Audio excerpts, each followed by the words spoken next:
David y Jonathan hicieron tal como lo pensaron.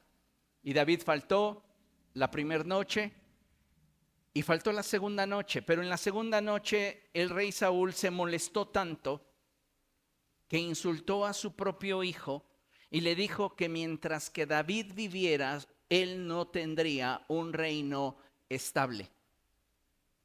Al siguiente día habían hecho David y Jonathan un acuerdo, que Jonathan, como de costumbre, saldría al campo a tirar sus flechas.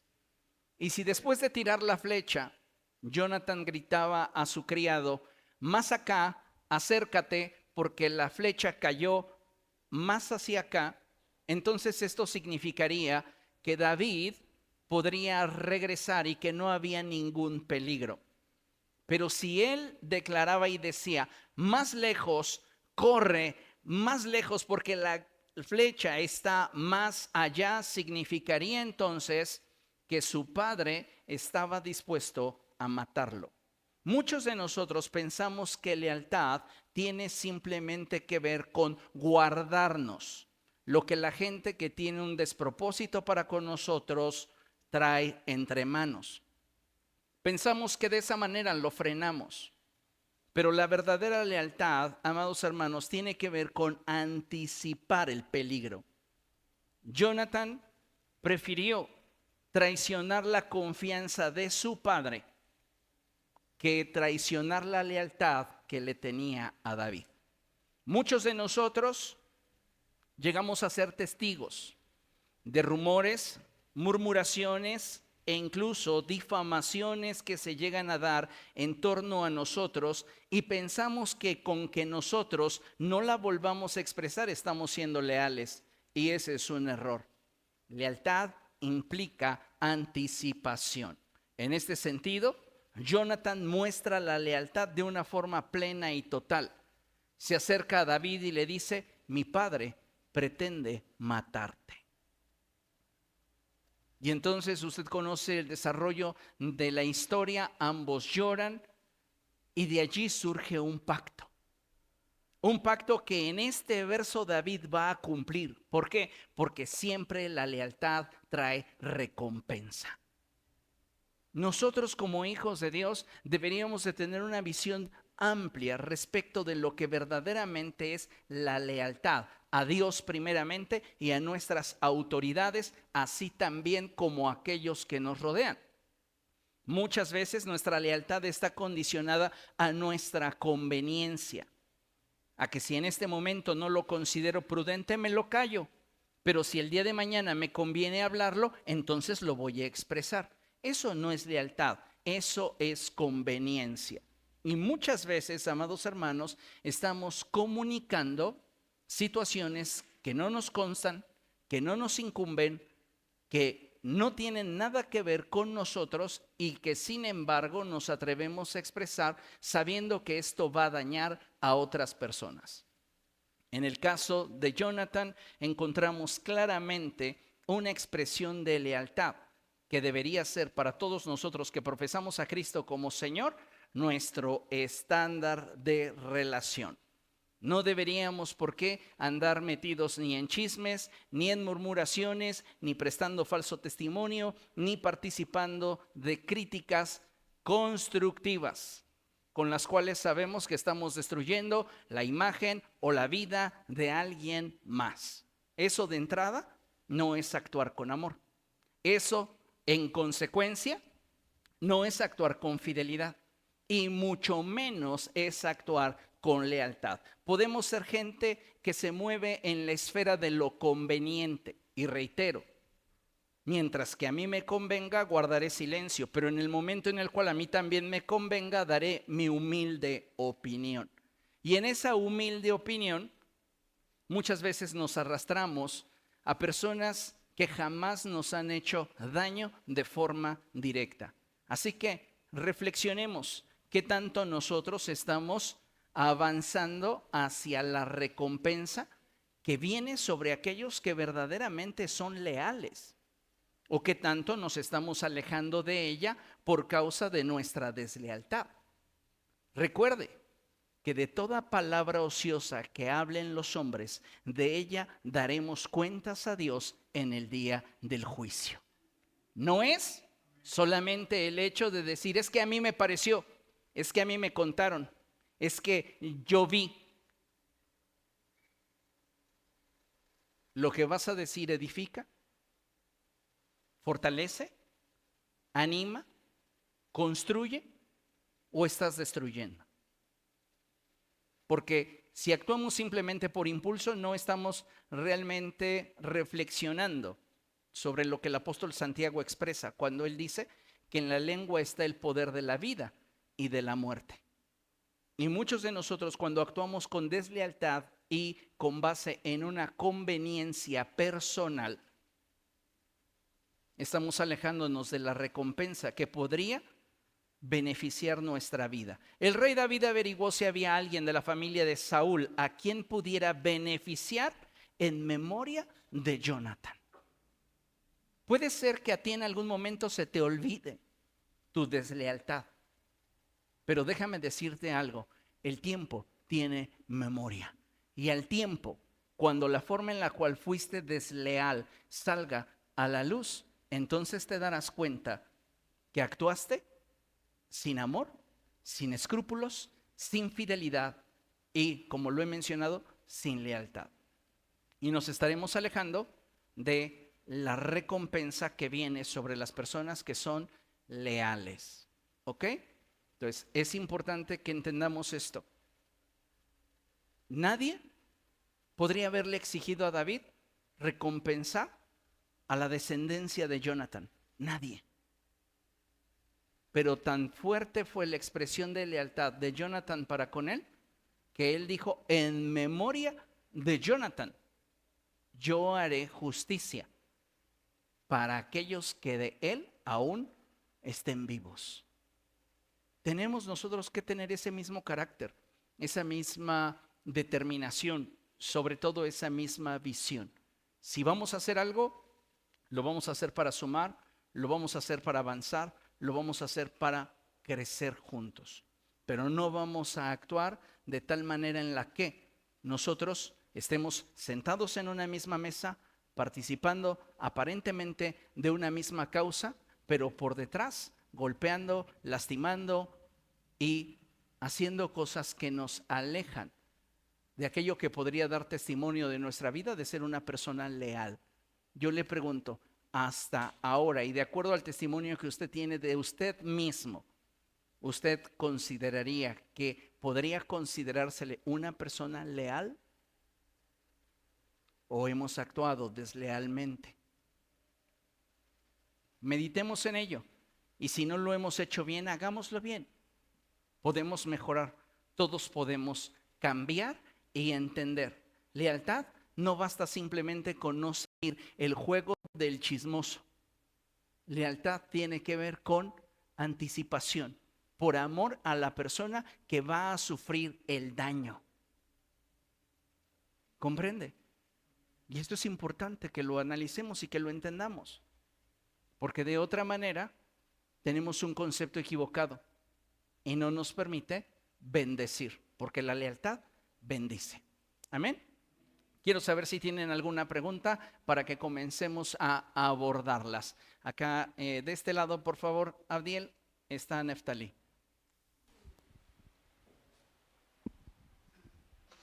Hola. Sí, ok. No creo que parezca una pequeñería, pero sé que ha habido muchas enseñanzas alrededor de el evento en donde Samuel confronta a Saúl respecto a su desobediencia, ¿no? Y todo lo que significa este hecho. Sin embargo, cuando lo confronta, la Biblia dice, bueno, Saúl se defiende diciendo que sus soldados lo intimidaron. Y esto me hace ruido porque literalmente es el rey, ¿no? Y pues me hace pensar, ¿fue una mentira directa hacia el profeta? ¿O realmente habrá algún tipo de, hubo algún tipo de, intimidación o, ¿cómo decirlo? Am, consejo, a lo mejor, Ok. para que el rey desobedeciera las palabras de Dios, bueno, la palabra de Dios, la orden, la instrucción. Bien. Nuestro hermano está preguntando acerca de la porción bíblica en la cual se nos habla que el profeta Samuel fue y confrontó al rey Saúl porque éste había desobedecido a Dios y él se justificó diciendo que no había cumplido la voluntad de Dios porque su ejército o sus hombres lo habían intimidado. Aquí algo que debemos de tener siempre presente, amados hermanos, es que a quien le debemos nuestra fidelidad y a quien le debemos nuestra lealtad es al Señor. Y si el Señor nos está dando una instrucción, nosotros debemos de apresurarnos a cumplirla. Ahora, aquí hay algo muy importante del por qué Saúl no llevó a cabo la voluntad de Dios.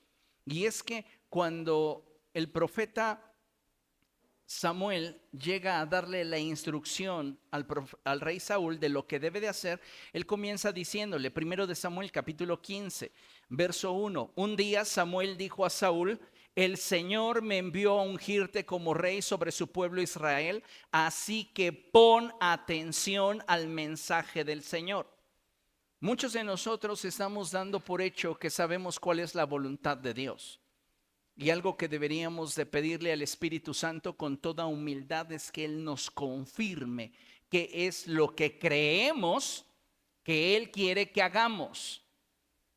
El problema de muchos de nosotros es que creemos que nuestra emoción confirma lo que el Espíritu Santo quiere que hagamos. Y cuando nosotros no somos guiados por el Espíritu Santo, sino por nuestras emociones, nos metemos en una situación compleja. Saúl no prestó atención al mensaje del Señor porque el mensaje del Señor era tajante. Debes de ir y vengar a Amalek y tienes que matarlos a todos. Saúl va, mata a toda la gente, a todos los pobladores, pero le perdona la vida al rey y le perdona la vida a lo mejor del ganado. Entonces viene la voz de Dios a hablarle al profeta Samuel y le dice, me arrepiento de haber puesto a Saúl por rey porque bien pronto se ha alejado de mí. El profeta Samuel entra en shock, ya no puede dormir y el siguiente día muy de mañana va y busca a Saúl, lo confronta y Saúl se justifica y dice, yo sí he obedecido al Señor. Y entonces es que el profeta Samuel le dice, ¿y qué es entonces estos balidos de oveja que me parece oír? Verso 14 de 1 Samuel 15. Y dice la escritura, ¿y qué son estos mugidos de vaca que escucho? Entonces respondió Saúl, son las que nuestras tropas trajeron del país de Amalek. Dejaron con vida las mejores ovejas y vacas para ofrecerlas al Señor tu Dios. Lo pongo entre comillas, pero todo lo demás lo destruimos. Muchos de nosotros somos selectivos en nuestra obediencia a Dios y eso nos puede acarrear la ruina. ¿Por qué? Porque Dios le dijo a Saúl, ve y mátalos a todos. Pero ellos decidieron que había muy buen ganado como para matarlo. Ellos lo codiciaron en su corazón. Ahora, el hecho de que Saúl le haya perdonado la vida al rey Amalek es porque él lo quería tener como uno más de sus esclavos. Lo quería como un trofeo viviente. Entonces, hay algo importante que debemos de saber y es que cuando Dios nos revela claramente cuál es su voluntad, nosotros tenemos la opción de obedecer o no hacerlo. No hay puntos intermedios. ¿Por qué? Porque un 99% de obediencia no es que no sirva, pero no es suficiente. Si la población del pueblo de Amalek hubiera sido de 100 personas y el rey solo le hubiera perdonado la vida a uno, pues hubiéramos dicho que él fue obediente en un 99%, pero no fue suficiente. Ahora, si hubiera sido una población de 1000 personas, él habría sido obediente en un 99.9%, pero no era suficiente. ¿Qué nos enseña este relato? Que Dios está esperando de nosotros una obediencia total.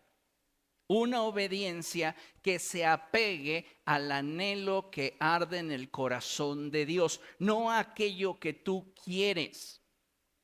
Por eso les he dicho muchas veces, mientras que nosotros querramos darle a Dios lo que queremos y lo que podemos, jamás saldremos de nuestra zona de confort. Tenemos que atrevernos a darle a Dios aquello que Él merece. ¿Y qué merecía Dios en este evento? Obediencia total. Muchos de nosotros somos selectivos para decir, esto sí le entrego a Dios, esto no. Voy a obedecer a Dios en cuanto a lo que me pidió respecto de mi forma de vestir, pero que no toque la música que a mí me gusta. Estamos siendo selectivos. Cuando ya la Escritura es clara y dice que aquel que se vuelve amigo del mundo se constituye enemigo de Dios.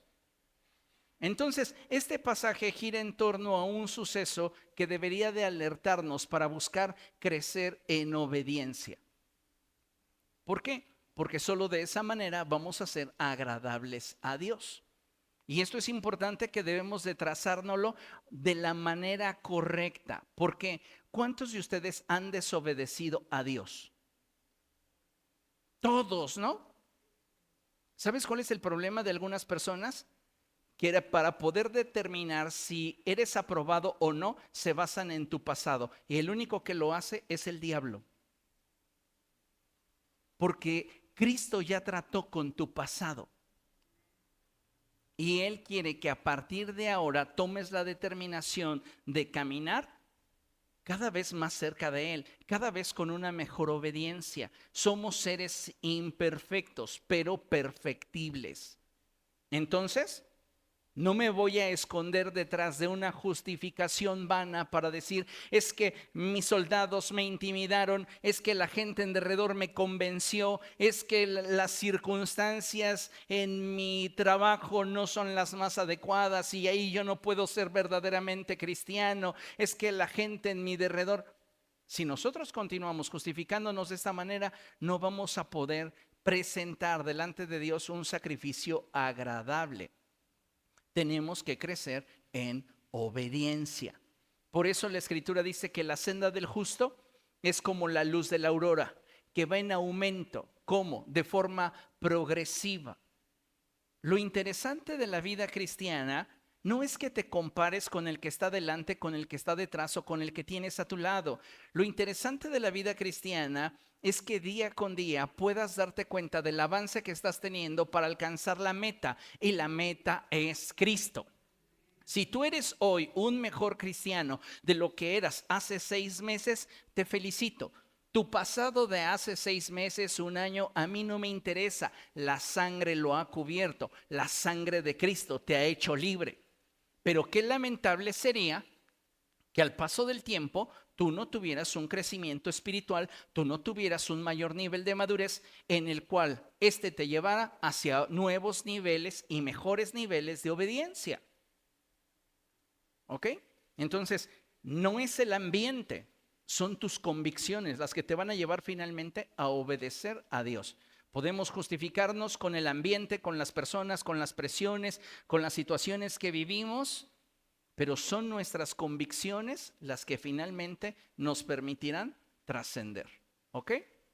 Bien, ¿te contesté? ¿Alguien más? Acá, por favor, con Florina. También estamos al pendiente de sus preguntas en internet. Si usted desea compartir alguna pregunta, por favor, hágalo. Florina, adelante. Buenas noches, hermanos. Mi pregunta es, pastor, ¿por qué los católicos dicen que Pedro fue el primer papa? Yo, por más que le he buscado en la Biblia, no encuentro que haya sido el primer papa, ¿no? Ahí Jesucristo le dijo que sobre esa piedra edificará su iglesia, me parece algo así. Entonces, eso es lo que yo he hablado con personas que son católicas y me remarcan ese tema.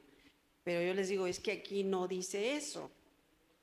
Entonces, me gustaría saber por qué razón, porque ellos tampoco lo saben, nada más simplemente dicen que ahí en la Biblia lo dice, pero yo no lo veo. Bien, Al Papa en la religión popular se le considera el vicario de Cristo, es decir, es el representante de Cristo en la tierra. Pero en realidad el vicario de Cristo es el Espíritu Santo. El Señor Jesucristo dijo: no los dejaré huérfanos, enviaré al Consolador, al Espíritu de verdad.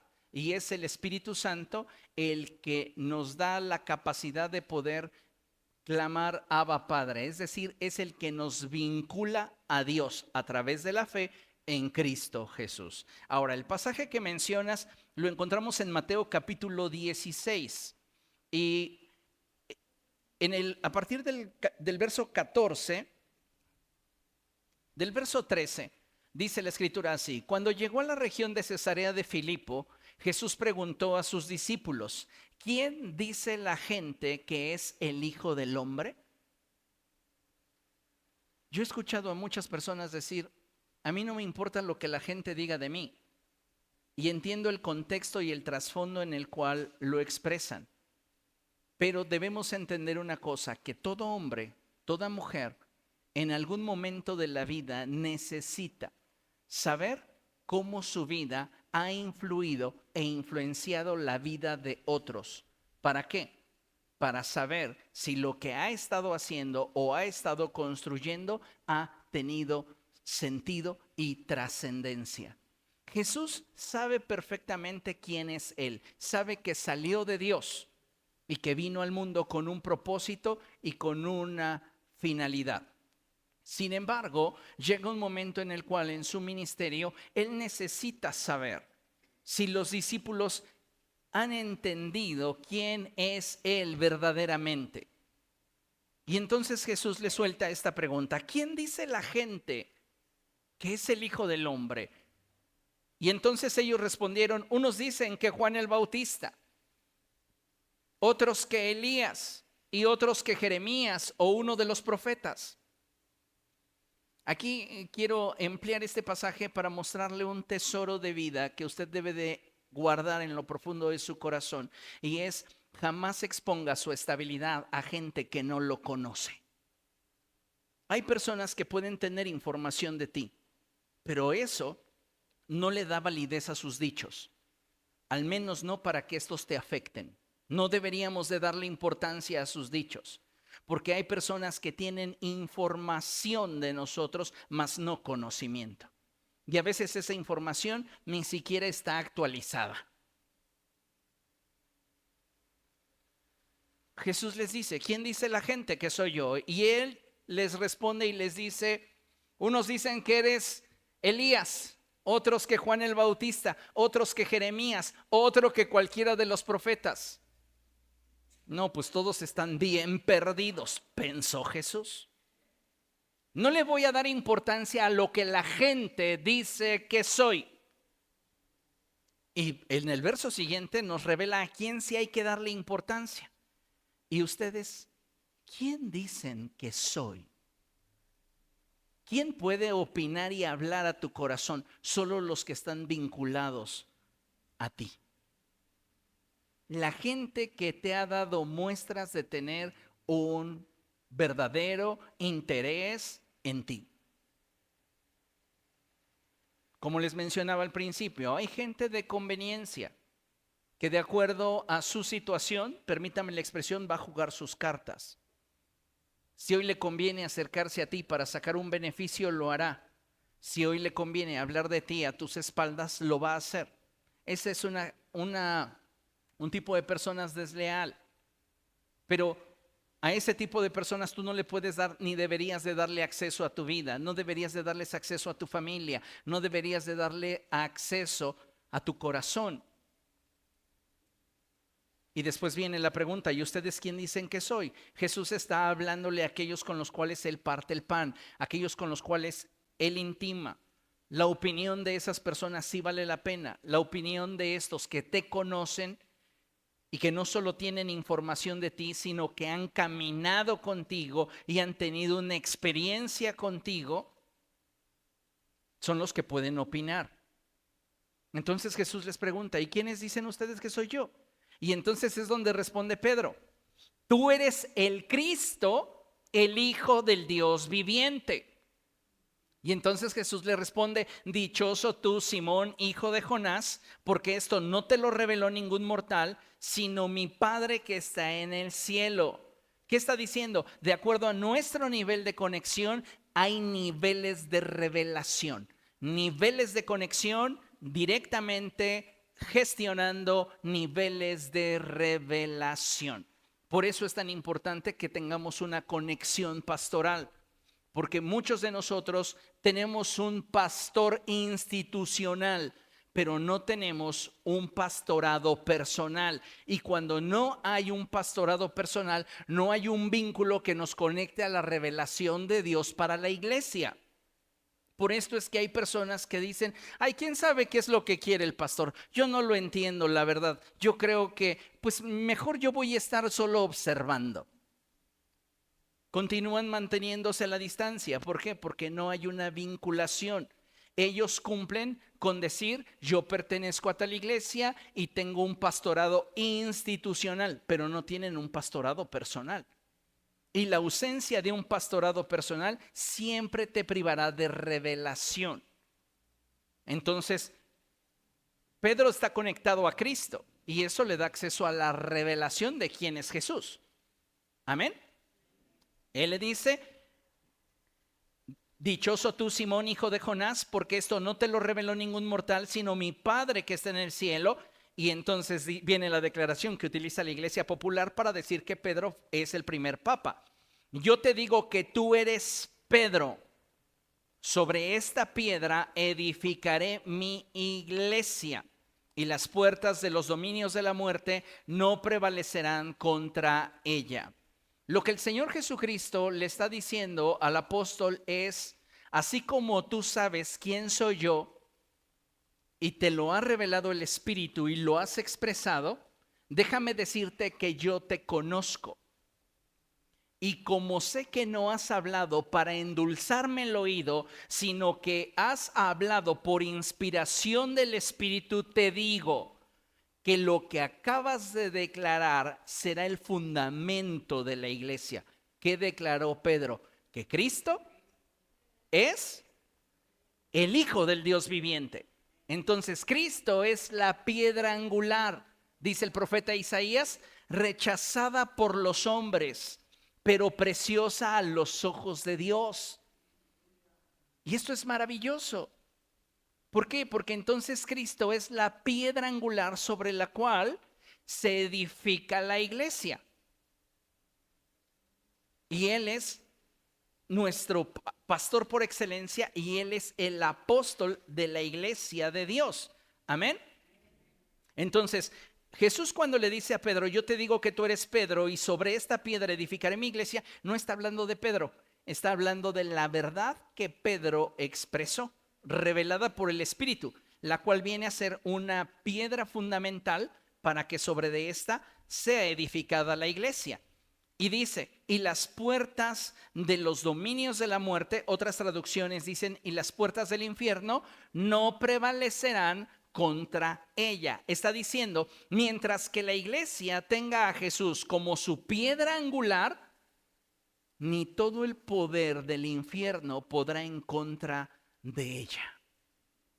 Por eso usted no debería de temer de hechicerías, de brujerías, de maleficios, de maldiciones. ¿Por qué? Porque mayor es el que está en nosotros que el que está en el mundo.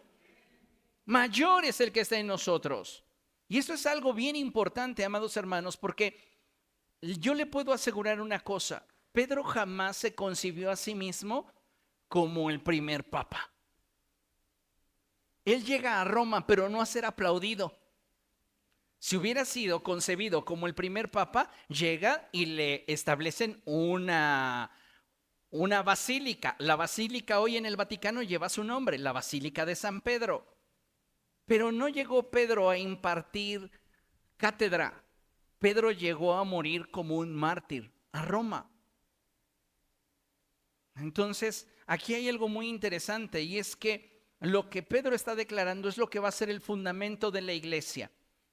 Y que mientras la iglesia tenga como fundamento la palabra de Dios, es decir, Cristo, la sana doctrina, ni todo el poder del infierno va a poder prevalecer en contra de la iglesia. Ahora, el verso 19 es muy interesante. Dice, te daré las llaves del reino de los cielos. Todo lo que ates en la tierra quedará atado en el cielo, y todo lo que desates en la tierra quedará desatado en el cielo. ¿Qué es lo que está diciendo? Lo que está diciendo el Señor Jesucristo es que todos aquellos que en Él hemos creído, tenemos autoridad y derecho. Autoridad para poder establecer el reino de Dios en la tierra y derecho para hacerlo. ¿Por qué? Porque somos hijos. El apóstol Juan expresa y dice que a todos los que creen en su nombre, a todos los que le recibieron, a los que creen en su nombre, se les ha dado el derecho de ser llamados hijos de Dios. ¿Eres hijo de Dios? Tienes autoridad. Por eso el Señor Jesucristo expresó esto en el Evangelio de Marcos.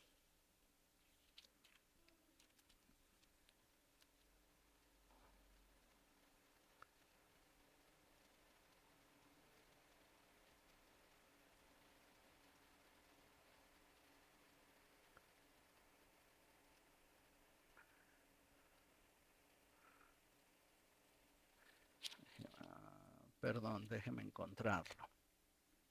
Mateo, Marcos.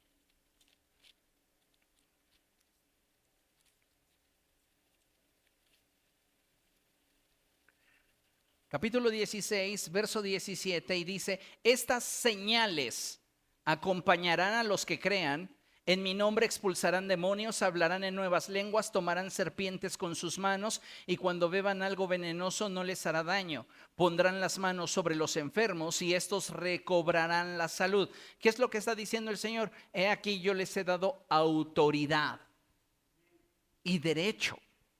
Amén. Entonces es muy interesante esto que el Señor está hablando con el apóstol, porque le está dejando en claro que al depositar su confianza en Cristo, de Dios, Él y todos los que creen, reciben autoridad. ¿Para qué? Para atar y desatar. Entonces es bien importante, y esto lo veremos un poquito más el día domingo, pero es bien importante que entendamos que no es atar por atar, desatar a conveniencia. Es ser guiado y ser dirigido por el Espíritu de Dios. Porque hay creyentes que han abusado de este principio y todo lo atan. Y después lo único que tienen es una trenza de problemas. Pero no están dándole soluciones. ¿Por qué? Porque no se están moviendo en la dirección que Dios quiere. ¿Ok? Entonces, pensar que Pedro es el primer papa es un error. El apóstol Pedro, después de que el Señor Jesucristo ascendió a los cielos, fue uno de los principales de la iglesia de Jerusalén. Pero no significa esto que él haya sido el primer papa. Recordemos, él llega a Roma, pero llega para sufrir martirio. No llega a dar cátedra. De hecho, todo el primer siglo, siglo II, siglo III, la iglesia es perseguida y muchos cristianos sufren por causa del mensaje del evangelio. ¿Ok? ¿Alguna otra pregunta? Acá, Sharon.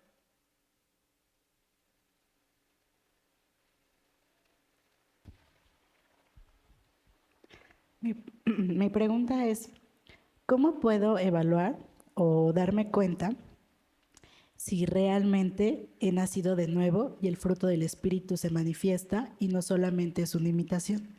En particular lo digo porque hay personas que desde niños llegan a la iglesia y les enseñan toda la liturgia de cómo se debe de seguir, cuándo se tiene que decir amén, cuándo hay que levantar las manos, cómo se debe de orar en los alimentos, a leer nuestra Biblia. Pero creo que a veces esto no significa precisamente que hemos nacido de nuevo o que el fruto del Espíritu se manifiesta verdaderamente, sino que hemos aprendido a imitar a las personas y lo hacemos de la misma manera. Y en este sentido, como iglesia, ¿cómo podemos cuidar también que las nuevas personas que llegan a la iglesia no se sumen a un ritual religioso, sino que verdaderamente nazcan de nuevo y el Espíritu del fruto del Espíritu? Qué hermosa pregunta. Muy bien, te agradezco mucho. Nos está preguntando Sharon, ¿cómo podemos identificar que como hijos, que somos realmente hijos de Dios, que no somos simplemente religiosos, que participan de una religión y que al paso del tiempo se han acostumbrado simplemente a hacer parte de la liturgia y tener actividades piadosas. Bueno, todo parte del nivel de fe con el cual nosotros hemos abrazado el mensaje de salvación. ¿Por qué? Porque se es salvo por medio de la fe. No somos salvos por medio de las obras, no es por venir a una iglesia. Quien piensa que es salvo o que es hijo de Dios porque asiste a una iglesia, no ha entendido nada. No se asiste a la iglesia para ser salvo, se asiste a la iglesia porque somos salvos. En otras palabras, de acuerdo al nivel de fe con el cual hayamos abrazado el mensaje del evangelio, esto determinará la genuinidad de nuestra conversión.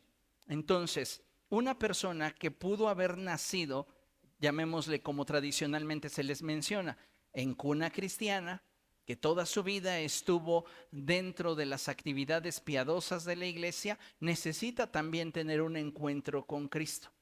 Si nosotros nunca hemos tenido un encuentro con Jesús, nosotros no podemos realmente tener la certeza y la seguridad de nuestra salvación. Esto no es algo que lo obtienes con esfuerzo. Esa convicción surge de ti por el Espíritu que da testimonio a tu espíritu de que eres hija de Dios. En este sentido, llega Nicodemo con Cristo. Nicodemo es uno de los principales de las sinagogas. Y entonces él llega y el Señor Jesucristo le dice abierta y tajantemente, te es necesario nacer de nuevo. Y Nicodemo, siendo un maestro de la ley, le pregunta, ¿cómo puede uno volver a meterse al vientre de su madre y nacer siendo ya viejo? Y Jesús le responde, si tú siendo maestro de Israel no entiendes esto, pues no sé qué es lo que tú estás esperando. ¿Por qué? Porque has estado inmerso en la tradición. La tradición no te permite mirar a través de la fe. Solo el Espíritu Santo, cuando nos revela a Jesucristo, nos hace tener convicción de pecado. Entonces, cuando nosotros nos reconocemos pecadores y creemos que solo a través de Jesucristo es que podemos reconciliarnos con Dios, es que se cumple la palabra que dice que aquel que a Él viene, Él no le echa fuera. Entonces nosotros somos adoptados como hijos de Dios. Pero esto tiene que ver directamente con la fe. Por ejemplo, mis dos hijos, Ana tiene ya 10 años, José tiene 8 años, y algo que yo quiero que ellos tengan bien presente es que no por ser los hijos del pastor o por haber crecido dentro de la iglesia, ellos son salvos. Una de mis pláticas recurrentes con ellos es acerca de su convicción de salvación. Y tal vez alguno puede decir, ay, están demasiado pequeños, no deberías de decirles. Tal vez cuando ellos sean más grandes ya tomarán su decisión. No, la Biblia dice, instruye al niño en el camino correcto y aun cuando fuese viejo no se apartará de él. Quizá no alcancen a entender todas las implicaciones doctrinales y teológicas que la Biblia enseña, pero hay una verdad que quiero que quede fundamental en su corazón, y es que el camino a Dios es Cristo. Él es el camino, la verdad y la vida. Y entonces para ser salvos solo necesitamos creer de todo corazón y entender que no son las obras las que me acercan a Dios. Mis obras son el resultado de haber conocido a Dios. ¿Comprende? Entonces, a mí me encanta muchísimo el ejemplo de la vida de Zaqueo, porque Zaqueo es un hombre que comienza teniendo curiosidad. Y sabe, esa curiosidad no se da simplemente porque es parte de la personalidad de Zaqueo. Se da porque el Espíritu Santo comienza a inquietar el corazón de Zaqueo. Si usted lee la historia de Zaqueo, usted se dará cuenta que ante toda circunstancia, Zaqueo se esfuerza por tener ese contacto con Cristo. Él es un hombre de baja estatura y entonces cuando Jesús empieza a caminar, la gente se empieza a agolpar y él se queda detrás. Él podría haber dicho, lo intenté, como muchos cristianos hoy. Quise ser un buen cristiano y las circunstancias no me lo pidieron. Mi vida es demasiado difícil como para volverme a Dios. Pero sabe, esa inquietud que el Espíritu ya había despertado en Zaqueo lo lleva a la acción. Entonces es importante entender que no somos salvos porque seamos buenos. Somos salvos porque Dios tuvo de nosotros misericordia. Estamos aquí no porque seamos muy sensibles a la voz de Dios o al Espíritu Santo. Estamos aquí porque Dios así lo determinó. El Señor Jesucristo lo dijo de esta manera, que nadie podía venir a Él si no le fuese concedido de lo alto. Entonces, el hecho de que una persona pueda exponerse al mensaje de salvación ya habla de una intención espiritual de parte de Dios. Ahora, ¿cuál es el proceso para ese nuevo nacimiento? La Escritura enseña que el Espíritu Santo fue enviado para convencer al mundo de pecado, de justicia y de juicio. Entonces el Espíritu Santo juega un papel muy trascendente e importante en nuestra salvación, porque Él es el que vivifica la obra de la cruz en nosotros. Lo único que Dios pide de cada uno de nosotros es fe. Como resultado de esa fe, el Espíritu te convence de tus pecados, te convence de la justicia que procede de Dios y te convence del juicio del cual has sido librado. Es decir, te da seguridad de vida eterna. Y esto es algo que no te lo da la participación de una religión. ¿Cómo puedo saber que soy verdaderamente salvo? La seguridad que procede de Dios. Eso es lo que te da a ti la plenitud y la certeza de que en cualquier momento que tú seas llamado a la presencia de Dios, tú estás preparado. No porque seas perfecto, sino porque hay alguien que, habiendo sido perfecto, murió en tu lugar. Y de eso se trata la justificación, la salvación. Y esto se da o se manifiesta en un fruto de una nueva vida. Por eso dice el apóstol Pablo que si alguno está en Cristo, nueva criatura es. Las cosas viejas pasaron, he aquí todas son hechas nuevas. Pero la convicción es fundamental. Yo no puedo convencerte de que eres un hijo de Dios. Quien te puede convencer es el Espíritu Santo. Y si tienes dudas, asegúrate que esas dudas no sean mentales, que esas dudas no vengan de fuera de ti. Porque si esas dudas vienen fuera de ti, puede ser el diablo atacándote. Si esas dudas están en tu mente, pueden ser pensamientos descontrolados que intentan desanimarte en tu compromiso y avance espiritual. El problema real es cuando la duda está en tu espíritu y dices, no siento realmente que yo esté conectado con Dios. Y entonces cuando indagas en la vida de esa persona, le preguntas, ¿te has arrepentido? Pues no, yo nunca le he hecho mal a nadie, yo no he matado a nadie. ¿Y por qué vas a la iglesia? Es que se siente bonito. Posiblemente esa persona está abrazando una religión y no está teniendo un encuentro personal con Cristo. ¿Cómo podemos llevar a la gente que con nosotros está a un encuentro con Dios manteniendo atmósferas altas? La iglesia es la responsable de enseñarle al mundo lo que es la presencia de Dios, lo que es la adoración y lo que es el sacrificio. Si nosotros no somos capaces de mostrarle al mundo esa relación estrecha e íntima con Dios, el mundo no va a poder ver a Dios en medio de nosotros. Pero reitero y subrayo, todo esto viene como resultado de una fe sincera. Por eso Pablo elogia la fe de Timoteo. Dice, yo te recuerdo llorando, triste, afligido, pero si hay algo que hace más ruido que tus lágrimas, es tu fe sincera. Tal vez tu vida no es perfecta, tal vez tus circunstancias no son las mejores, no estás atravesando por el momento más cómodo de tu vida. Pero ¿cómo sé que Dios está contigo? Porque tienes una fe sincera. Y tienes la convicción de Dios, de que eres hijo de Dios. Y eso no te lo da, reitero, la práctica de la religión. Podemos estar participando de cualquier ministerio y seguirnos sintiendo vacíos. Y no somos los únicos que podemos estar en esa situación.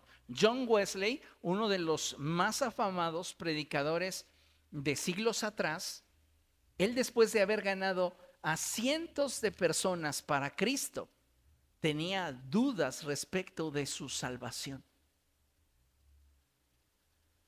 ¿Quién lo convenció de que era un hijo de Dios? El Espíritu Santo. Y podemos llevar 20 años o 30 dentro de la iglesia y no haber nacido de nuevo.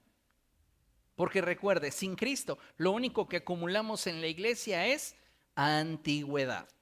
Y la antigüedad no salva. Lo que nos salva es la relación que tengamos con la sangre por medio del Espíritu. ¿Ok? Entonces, eso es lo importante. ¿Te respondí? Araceli, por favor, de aquel lado. Yo tengo una duda. Hay un texto en la Biblia que dice que todo aquel que ya disfrutó, que conoció, que recibió a Cristo y que vivió, digamos, un tiempo en ese ámbito, pero después se regresa al mundo, por decirlo así. Y si, por ejemplo, esa persona tuvo dones del Espíritu, sirvió en la iglesia, en el tiempo que estuvo, digamos, se mantuvo fiel, porque hay una, ¿cómo se puede decir? Una discordia entre que si se pierde o no se pierde la salvación. Entonces, una persona que disfrutó de un tiempo en la iglesia, que aceptó a Cristo como su Señor y Salvador. Vayamos por orden, porque primero es aceptar a Cristo. El que asista a la iglesia es consecuencia de la relación con Cristo. Ajá. Si lo ponemos al revés, caeríamos en la situación de que abraza la religión y luego conoce a Cristo. Lo No, importante es primero en tu Cristo. camino a Damasco que te encuentres a Cristo. Conoce a Cristo, Luego recibe participa de la iglesia. recibe dones del Espíritu Santo, tiene ministerio y todo, pero después se aparta de la iglesia. Digamos que el día que le llegue a llegar la muerte, ¿alcanza la salvación o no? Depende. Depende de la vigencia de su relación con Cristo. No, si ya pasaron años. Pues imagínate, te pongo el ejemplo. Hay una persona que hizo una profesión de fe. Pongamos fechas. 1990. Le entrega su vida a Cristo. Lo pongo entre comillas, ahorita te explico por qué. Tal vez sí es muy sincero, tal vez sí es muy genuino. Pero para el 2000 decide apartarse del Señor. Y a partir del 2000 comienza a vivir como se le pega la gana, ya no considera a Dios en sus caminos, ya no teme a Dios, se entrega a sus placeres y a sus deleites y se muere en el 2017. ¿Va a ser salvo? La pregunta, ¿la salvación se pierde?, es un tanto tramposa. Se parece mucho a la expresión de Satanás cuando le dice a Eva, ¿es cierto que Dios les dijo que no pueden comer de ningún árbol del huerto? Es una expresión muy tramposa. ¿Por qué? Porque la salvación que Dios nos brinda no se pierde, pero está en nuestro poder y nosotros podemos renunciar a ella. Nosotros podemos apartarnos de Dios. Entonces, cuando una persona voluntariamente decide alejarse de Dios, el espíritu en esa persona comienza de forma gradual y paulatina a apagarse. Pudo haber sido en los 90 cuando recibió a Cristo una persona ferviente que danzaba, brincaba, corría, gritaba y hasta hablaba en otras lenguas, imponía manos y la gente sanaba. Pero cuando decidió apartarse de Cristo, ese fuego en su interior comenzó a apagarse, no de manera inmediata, pero sí de forma paulatina. Ahora, es nuestro distanciamiento de Cristo el que enfría el corazón. Cuando nosotros permitimos que el pecado, que el mundo, que las circunstancias nos aparten del Señor, somos nosotros tomando una decisión respecto de Él. Esa persona podría haber argumentado, no es que en la iglesia me hicieron mucho daño, es que en la iglesia me lastimaron. Y se lo creo, se lo acepto, pero ¿qué le hizo Cristo? Si esa persona realmente tuviera convicción de salvación, Va inmediatamente y a la siguiente semana ya se está congregando en otro lugar, con toda la determinación a echar raíces y a buscar de Dios. No deja de leer su Biblia, no deja de orar porque su vínculo está con Cristo. Pero si está usando al pastor para vivir como se le pega la gana, esa persona no nació de nuevo, esa persona se está justificando.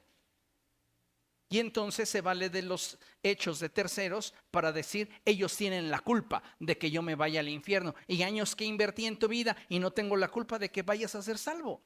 ¿Por qué? Porque yo no te puedo salvar. Son nuestras decisiones. Hay dos pasajes muy interesantes que ejemplifican esto. Permíteme, déjame buscarlo.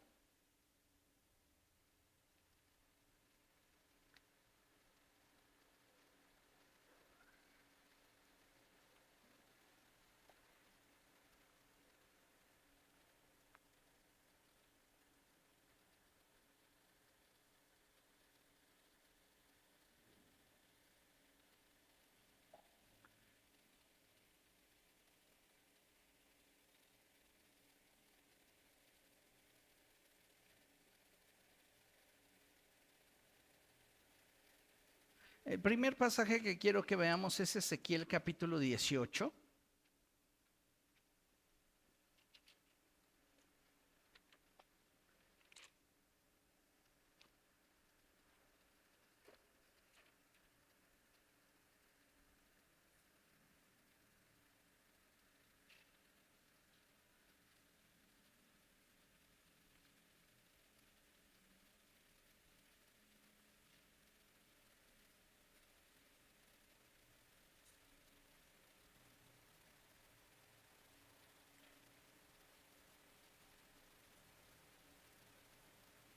Ezequiel capítulo 18.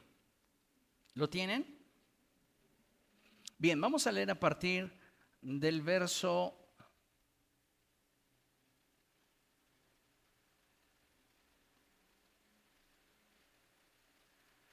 5. Ezequiel 18:5 dice, supongamos que hay un hombre justo que practique el derecho y la justicia, no come en los santuarios de los montes, ni eleva plegarias a los ídolos de Israel, no deshonra a la mujer de su prójimo, ni se une a la mujer en los días de su menstruación, no oprime a nadie ni roba, más bien devuelve la prenda al deudor, da de comer al hambriento y viste al desnudo, no presta dinero con usura, ni exige intereses, se abstiene de hacer el mal y juzga imparcialmente entre los rivales, obedece mis estatutos y cumple fielmente mis leyes. Tal persona es justa y ciertamente vivirá, afirma el Señor y Dios. ¿Ok? Ahí tienes a un creyente ejemplar, a una persona que es reconocida por su justicia delante de Dios, a alguien como Job. Amén. Ahora, dice el verso 10, supongamos que esa persona tiene un hijo violento y homicida, aunque su padre no hizo ninguna de esas cosas. El hijo participa de los banquetes idolátricos de los cerros y deshonra a la mujer de su prójimo, oprime al pobre y al indigente, roba y no devuelve la prenda al deudor, eleva plegarias a los ídolos e incurre en actos abominables, presta dinero con usura y exige intereses. ¿Tal hijo merece vivir? Claro que no. Por haber cometido todas esas abominaciones será condenado a muerte y de su muerte solo él será el responsable. Es importante aquí identificar que cada uno de nosotros va a ser responsable delante de Dios de aquello que uno de forma consciente y voluntaria haya decidido. ¿Ok? No va a pagar el hijo por la culpa del padre ni el padre por la culpa del hijo. Tenemos un padre ejemplar que tiene un hijo que se desvía de la verdad y puede ser al contrario, un padre que es muy malo y tiene un hijo que obedece a la verdad.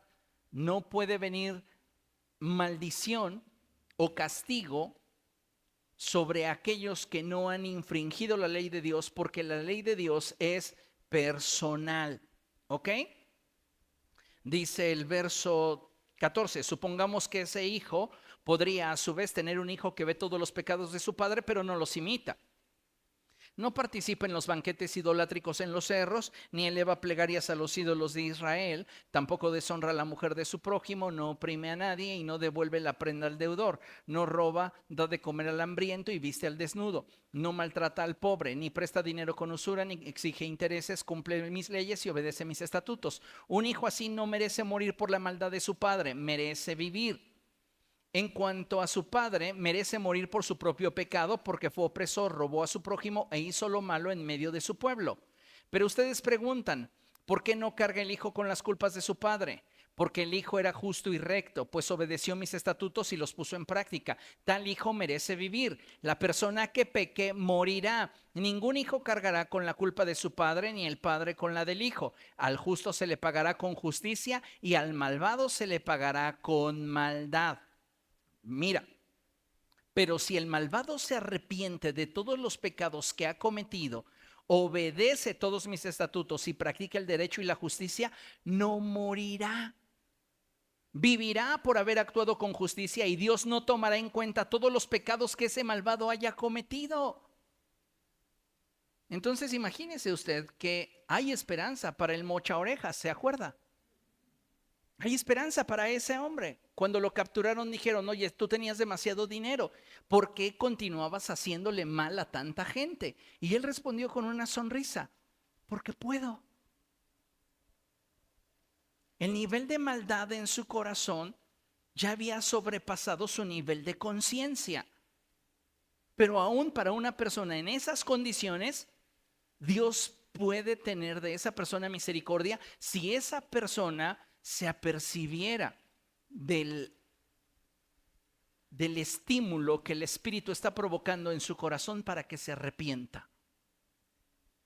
Ahora, fíjense, ¿acaso creen que me complace la muerte del malvado? No quiero más bien que abandone su mala conducta y que viva. Yo, el Señor y Dios, lo afirmo. Ahora escuchen, verso 24.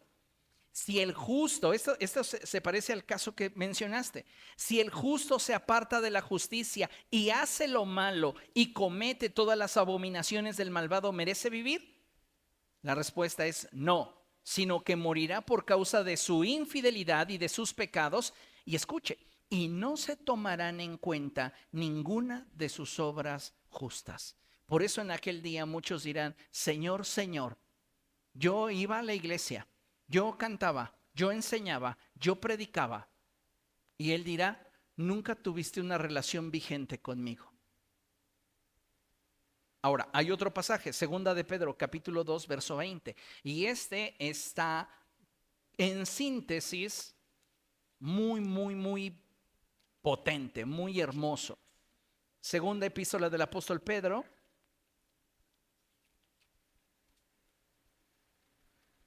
capítulo 2, verso 20. ¿Lo tienes? Bien, dice, si habiendo escapado de la contaminación del mundo por haber conocido a nuestro Señor y Salvador Jesucristo, vuelven a enredarse en ella y son vencidos, terminan en peores condiciones que al principio. ¿Qué está diciendo? Que si una persona conoce del Evangelio, conoce la verdad que procede de Cristo y después de conocer la verdad, como el perro vuelve al vómito y es vencido, es decir, mientras haya vida hay oportunidad de arrepentimiento. Pero la expresión es vencido refiere a que ésta pierde la posibilidad de reconciliarse con Dios. Aquí hay de dos. Una, su corazón se endureció demasiado, que ya no quiere nada con Dios y que se ha alejado de Él. O la otra, muere. Si muere en sus pecados o esta persona conscientemente dice, yo ya no quiero nada con Dios, el destino que va a afrontar es duro. ¿Por qué? Porque voluntariamente renunció al regalo de Dios, que es la salvación y la vida eterna en Cristo Jesús. Entonces dice la Escritura, terminan en peores condiciones que al principio. Verso 21, más les hubiera valido no conocer el camino de la justicia que abandonarlo después de haber conocido el santo mandamiento que se les dio. ¿Por qué? Recuerde usted que el apóstol Pablo expresa en su epístola a los romanos que cada uno va a ser juzgado de acuerdo a su nivel de revelación. ¿Qué estoy diciendo? ¿Cómo van a ser juzgados los aztecas, por ejemplo, o los mayas? La Escritura dice claramente que los que no conocieron la ley, sin la ley serán juzgados. Los que conocieron la ley, por la ley serán juzgados. Pero nosotros, los que conocemos el Evangelio, por el Evangelio seremos juzgados. Hay poder. Y de allí hay todavía dos categorías. Ustedes, la congregación, y yo, el que los guío. Entonces, por eso el apóstol Pablo también expresa y dice, ninguno de ustedes quiera ser maestro.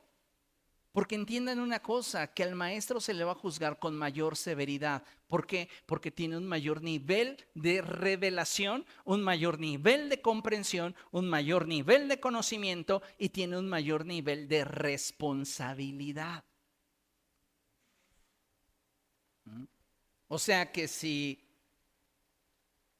nosotros, tal y como lo expresa el apóstol Pedro, nos apartamos del Señor y no volvemos a Él, la condición que enfrentaremos va a ser muy delicada. ¿Por qué? Porque vamos a enfrentar un juicio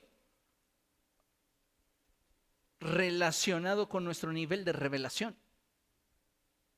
Tú ya no eres un ignorante de lo que es bueno y de lo que es malo.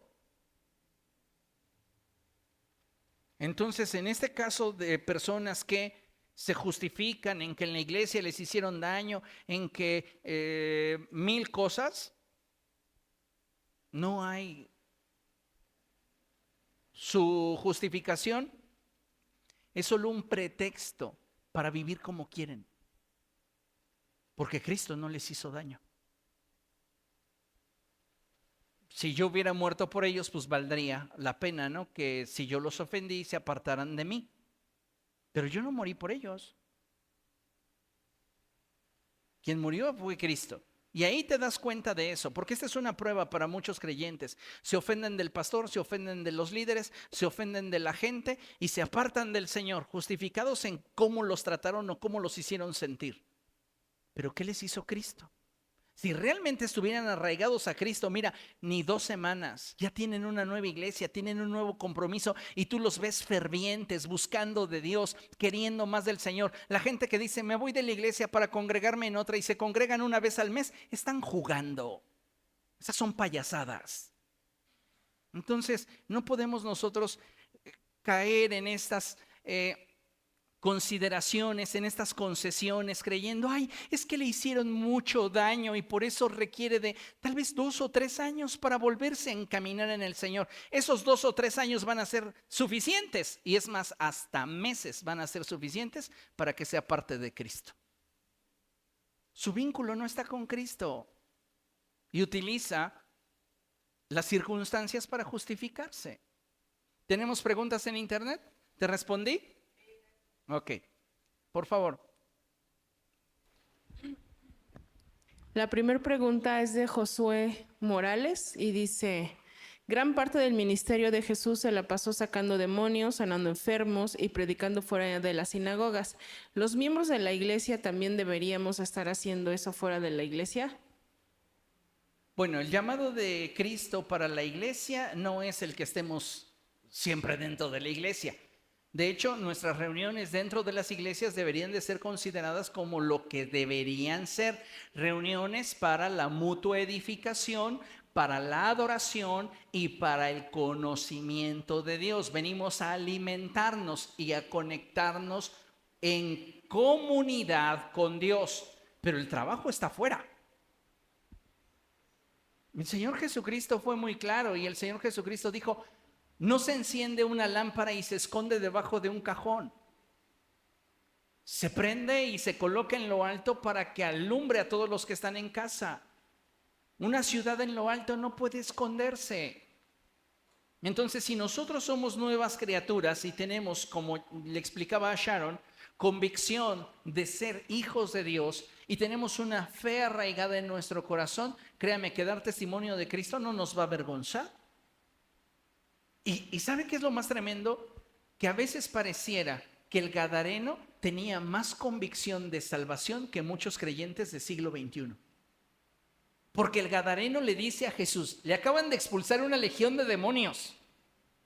Y no está pensando en irse al instituto y darle largas. Es que hasta que tome el curso de evangelismo, hasta que lea toda la Biblia, es que todavía me da pena. Cuando tú tienes convicciones, la pena no tiene injerencia sobre tu vida. El gadareno le dice al Señor, déjame seguirte. Y Jesús le dice, no, mejor ve a los tuyos y cuéntales cuán grandes cosas ha hecho el Señor contigo. La labor del gadareno fue la de ir y ganar a todos los que en derredor de él estaban. ¿Cómo? Si no tenía la revelación de Pablo. ¿Cómo? Si no tenía el conocimiento de Pedro. Su propia experiencia era suficiente. No dije información, dije experiencia. Porque conocimiento de Dios, amados hermanos, no es información, es experiencia. Si usted habla con un testigo de Jehová y le dice que el Espíritu Santo es la fuerza activa de Dios, ¿su experiencia es esa? Él tiene esa información, pero carece de experiencia. Mi experiencia es que el Espíritu Santo es la tercera persona de la divinidad y que Él tiene personalidad propia. Es decir, tiene capacidad de decisión, tiene capacidad de sentimiento y mente propia. Y hay pasajes bíblicos para sostener esto que estoy diciendo sobre la personalidad del Espíritu. No es una fuerza activa, no es un poder impersonal que nos da la experiencia, conocimiento. Entonces, sí debería la iglesia estar evangelizando más de manera que pueda verbalizar su fe. Muchas veces se abrazó una expresión demoníaca que decía, predica siempre y si es necesario, habla. Contradiciendo lo que la Biblia dice, porque la Biblia dice, ¿y cómo oirán si nadie les predica?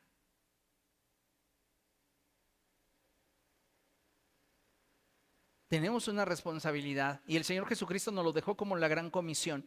Y está en Mateo capítulo 28.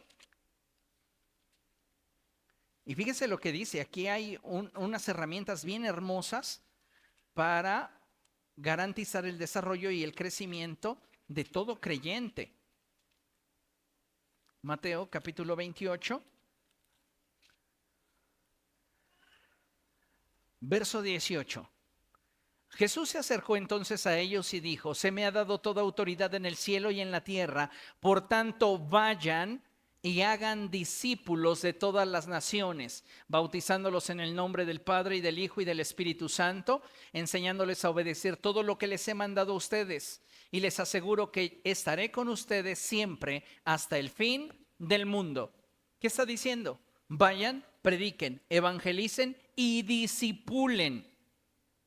Por eso es tan importante que en las iglesias haya un departamento de consolidación. ¿Por qué? Porque si cayó la semilla en terreno pedregoso, la consolidación va a ser a un lado las piedras. Si la semilla cayó en terreno entre espinos, la consolidación va a ser que hagamos a un lado las espinas.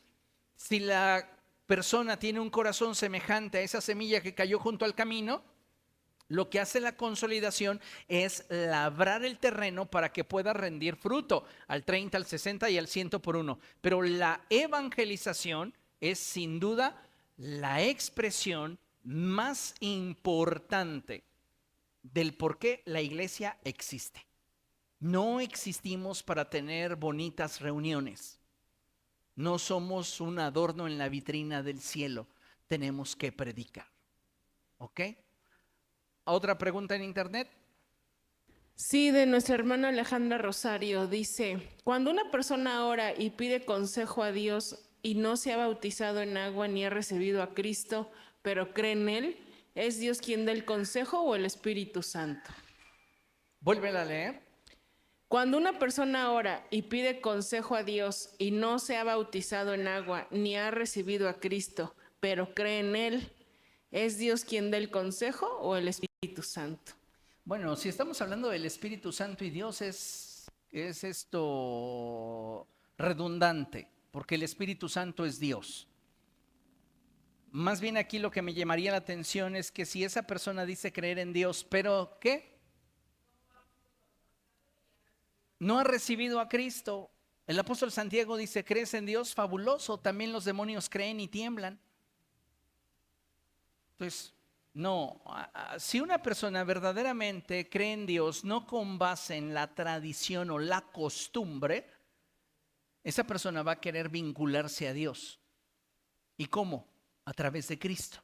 Es decir, lo primero va a ser que quiera aceptar a Cristo. Podemos ver el caso del apóstol Pablo en la prisión.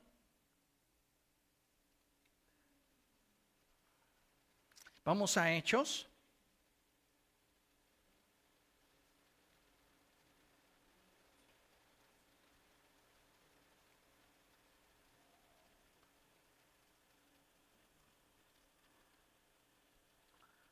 Hechos capítulo 16.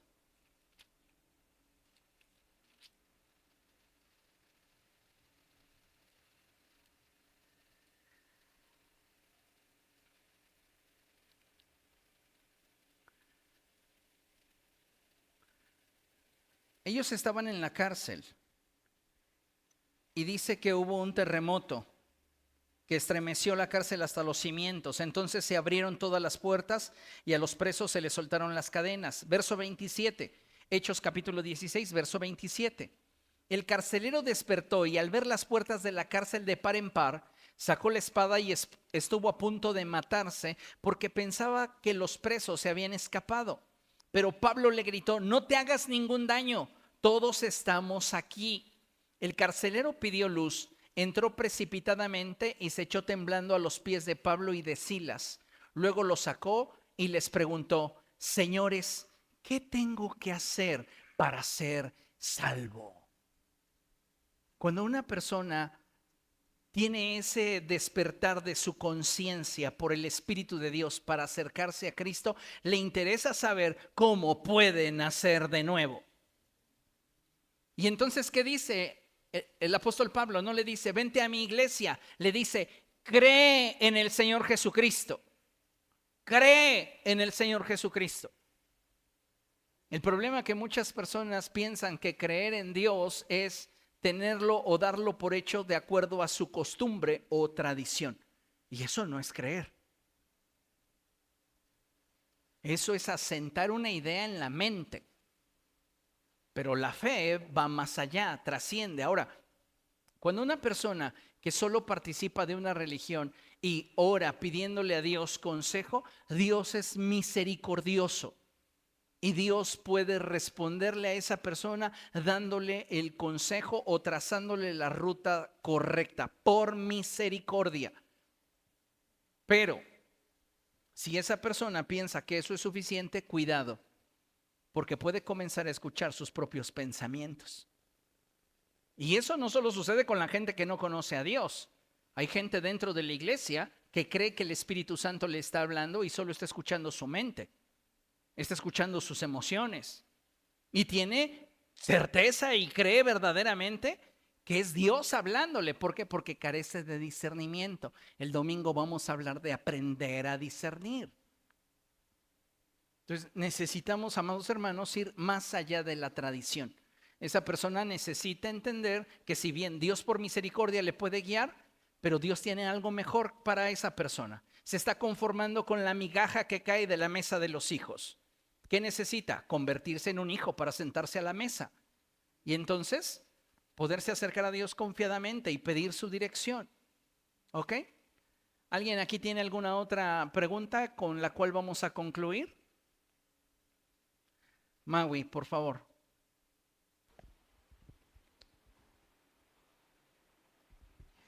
Una persona puede ser salva si acepta al Señor, pero solo por miedo al infierno. No.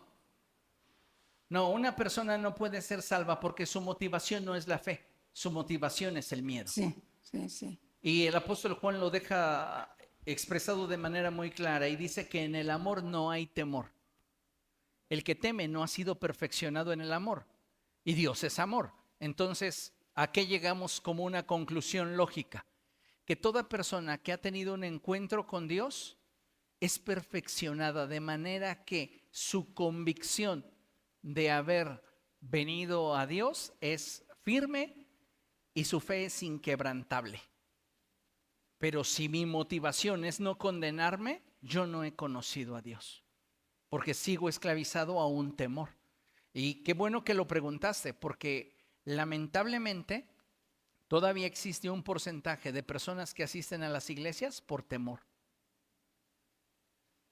Y a veces ni nos vayamos tan lejos, temor al hombre, a que me vaya a regañar el pastor. No tengo ganas de ir, pero no quiero que me aviente su sermón. Entonces voy. Y otros más, pues es que yo no me quiero ir al infierno. Lo que nos debe de vincular a Dios debe de ser la fe, porque solo a través de ella es que podremos ser salvos. La Escritura dice, mas el justo por la fe vivirá. Y solo de esa manera es que podemos acercarnos a Dios. Amén. Bueno, recapitulando, debemos como hijos de Dios aprender a ser gente leal, fiel, honesta y apasionada por Cristo. Debemos esforzarnos por obedecer al Señor cada día, sin importar las circunstancias en derredor, sin importar las situaciones que enfrentemos. Debemos de anhelar mantener vigente una relación con el Señor basada en la fe, y debemos de siempre buscar agradarle con todo nuestro corazón. Amén. No somos perfectos, pero somos perfectibles. Podemos hacerlo mejor cada día. Amén. Y si tu pasado no te deja avanzar, déjame decirte que no es Dios señalándote, es el diablo culpándote. Pero es cuando entonces tiene que venir a tu mente Romanos 8:1, que dice, ninguna condenación hay para los que están unidos a Cristo Jesús. Amén. Vamos a orar y dar gracias. Pasa el equipo.